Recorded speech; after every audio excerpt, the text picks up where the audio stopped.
Hello guys, welcome back to. അപ്പോൾ നമ്മൾ ഇന്ന് നിൽക്കുന്നത് ആലപ്പുഴ ഹൗസ് ബോട്ടിലാണ്. നമ്മളെല്ലാവരും ഉണ്ട്. ഹൗസ് ബോട്ട് കാണിച്ചു. ഹൗസ് ബോട്ടിലാണ് നമ്മൾ തിരിഞ്ഞളിക്കുന്നത്. കാണിക്കാൻ പറഞ്ഞു. ഇന്നലെ നൈറ്റിൽ പുറപ്പെട്ടാണ്, മോർണിംഗിൽ. ഹായ് ഗായ്സ്, ഇതാ നമ്മളെ ക്യാപ്റ്റനാണ്. നമ്മളെ എല്ലാ സ്പോൺസറും കാര്യങ്ങളൊക്കെ നമ്മൾ ക്യാപ്റ്റനാണ്. അതെ, ഞാനാണ് സ്പോൺസർ ചെയ്യുന്നത്. ഞാനാണെല്ലാം, പേര് മാത്രം എല്ലാം. വൈബാണ് വൈബാണ്. ബാക്കിയുള്ള ഡീറ്റെയിൽസ് മൊത്തം കാര്യങ്ങളൊക്കെ ഇനി കാണിച്ചു തരാം. അപ്പം ഞാൻ വീഡിയോ ഒക്കെ എടുക്കാം.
ലഞ്ച് ടൈമാണ്. ഫുഡ് കഴിക്കാനൊക്കെ അയക്കുന്നത്. ഫുഡ് എന്താണ്, എങ്ങനെയൊക്കെയാണ് കാര്യങ്ങൾ ഒക്കെ കാണിച്ചു തരാം. ഇവിടുത്തെ കുറച്ച് വിഷ്വൽസൊക്കെ നമ്മൾ കണ്ടില്ലേ. അപ്പോൾ ഇവർക്ക് വരാൻ ആർക്കെങ്കിലും താല്പര്യം ഉണ്ടെങ്കിൽ നമ്മൾ ഡിസ്ക്രിപ്ഷനിൽ ഇവരുടെ കോൺടാക്ട് ലിസ്റ്റ് കാര്യങ്ങളൊക്കെ കൊടുക്കാം. അപ്പോൾ ജസ്റ്റ് കോൺടാക്ട് ചെയ്ത് കഴിഞ്ഞാൽ അവരുടെ മൊത്തം ഡീറ്റെയിൽ ആയിട്ട് പറഞ്ഞുതരും കാര്യങ്ങളൊക്കെ. സംഭവം ഞങ്ങളെ വെച്ച് നോക്കുകയാണെങ്കിൽ പരിപാടി അടിപൊളിയാണ് അല്ലേ? എന്താണ് സനക്ക പറയാനുള്ളത് ബോട്ടിനെ പറ്റി? ബോട്ട് ഏകദേശം ഒരു 25-26 മീറ്റർ നീളമുള്ള നല്ലൊരു ഹൗസ് ബോട്ടാണ്. ഓക്കെ. മെയ്ഡ് ബൈ വുഡൻ ആണ്. Okay. I think it's A teak wood. It's look so nice.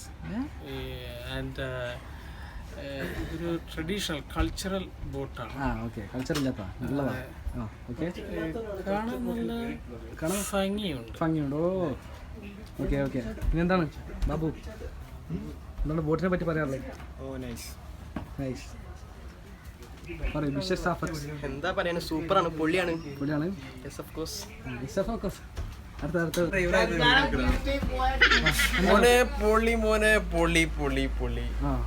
എന്താണ് ഇതിനെ പറ്റി വേറെന്താ പറയാ, പൊള്ളി ഉസാർ മുന്തിരി കൊസാക്കുന്നവരങ്ങ നമുക്ക് ഇഷ്ടമായി. വേറെ ഒന്നും പറഞ്ഞാൽ പ്രത്യേകിച്ച് പറയാനില്ല.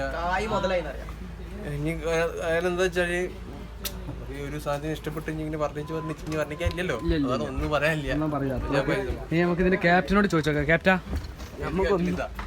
എന്താ പറയാനുള്ളത്? വള്ളക്കാരെ കുറിച്ച് പോയിട്ടുള്ള ടൈം വന്ന ശീലാണ്. മാറിക്ക് ചെക്ക ക്യാപ്റ്റനാവാൻ പറ്റിയ കോലോ. എവിടെയാണ് വെള്ളക്കാരെ വണ്ടി ഓടിച്ചിട്ട് എന്താണ് ടൈം പോകുന്നൊക്കെ പറഞ്ഞത്? അതെവിടെയാണ് ടൈം? ഇത് വയറിങ്ങിനെ പണിക്ക് പോയിട്ട് അവർ വിളിച്ചതല്ലേ? ഫുൾ റേഞ്ചാണ്. എന്താണ് നമ്മളിതിന്റെ വളയം പൊടിക്കലാണ് കുറച്ച് കാലമായി കഴിയാണ്. അപ്പോൾ അതുകൊണ്ട് വല്ല സീനൊന്നുമില്ല. കടലിൽ ഓടിക്കുന്ന ആൾക്കാരല്ലേ. നമ്മളെ ആശാനാണ് നമുക്ക് വളയം പൊടിക്കാൻ പഠിപ്പിച്ചത്. ആശാൻ പിന്നെ അറബിക്കടലിൽ UAE കടലിൽ 8 വർഷമായി ബോട്ട് ഓടിക്കുന്ന ആളാണ്. അപ്പോൾ ഇതൊക്കെ കണ്ടിട്ട് അങ്ങനെ എന്താ തോന്നുന്നത്? അവിടെ രണ്ട് താരതമ്യം ചെയ്യുമ്പോൾ എന്താണ് തോന്നുന്നത്? ഇതൊക്കെ എന്ത് ഓ മൈ ഗാഡ്. എന്താണ് പറയാനുള്ള പറയോ? എന്ത് പറയാൻ ബാബ, നമ്മള് ബോട്ടിൽ നിന്ന് ഇറങ്ങിയിരിക്കുന്നത് ഫുഡ് കഴിക്കാൻ നിർത്തിയാണ്. അപ്പം എന്താ ഇവിടെ എന്തൊക്കെ ഉള്ളതെന്നൊക്കെ ജസ്റ്റ് ഒന്ന് കണ്ടാണ്ട് വരാം.